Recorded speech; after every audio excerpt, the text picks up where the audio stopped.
সাবধানে চালাও, জীবন বাঁচাও এই স্লোগানকে সামনে রেখে মালদহ জেলা ট্রাফিক পুলিশের উদ্যোগে মালদহ শহরের প্রাণকেন্দ্র রথবাড়ি মোড় জেলা ট্রাফিক পুলিশ অফিসের সামনে হেলমেট বিতরণ অনুষ্ঠান অনুষ্ঠিত হলো।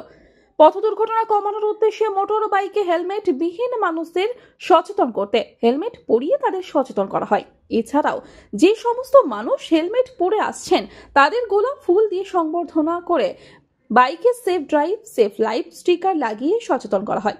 কর্মসূচিতে উপস্থিত ছিলেন traffic DSP Shyamal Chandra Das, traffic IC Debu Chakraborty, traffic officer Sujit Roy, Prabesh Das সহ অন্যান্য অফিসাররা। ট্রাফিক ডিএসপি জানান, পথ নিরাপত্তা সপ্তাহ উপলক্ষে যানবাহন চালক সহ পথ চলতি মানুষদের সচেতন করতে ট্রাফিকের তরফ থেকে বিভিন্ন কর্মসূচি নেওয়া হয়েছে। তার মধ্যে এই হেলমেট বিতরণ একটা কর্মসূচি। পথ দুর্ঘটনা কমাতে বিভিন্ন গুরুত্বপূর্ণ রাস্তার মোড়ে জেব্রা ক্রসিং করা হবে, তাতে মানুষ অনেক সচেতন হবে।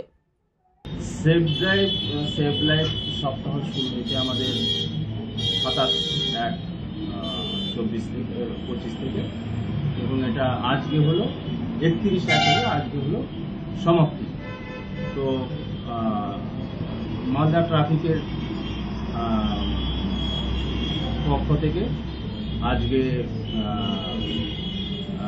ইংলিশ বাজার ট্রাফিক গার্ডের সামনে একটা ছোট্ট হেলমেট বিতরণ, তারপরে সেফ ড্রাইভ সেফ লাইফ গাড়ির স্টিকার লাগানো, তারপরে ফ্লাওয়ার গোলাপ ফুল দেওয়া, এগুলো দিয়ে আমরা শুরু করছি।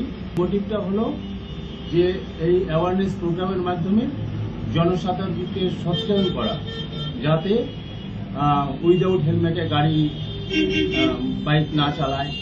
তারপরে ট্রাফিক আইনগুলো, যেগুলো সাইনগুলো আছে সেগুলো মেনে চলে, আইনগুলো মেনে চলে। ভেরি রিসেন্টলি আবার ওগুলোকে জেব্রা ক্রসিংগুলো, যেগুলো দাগগুলো আছে সেগুলোকে আবার দেওয়া হবে। মালদহ থেকে দেবুসিনা রিপোর্ট, আনন্দ বার্তা।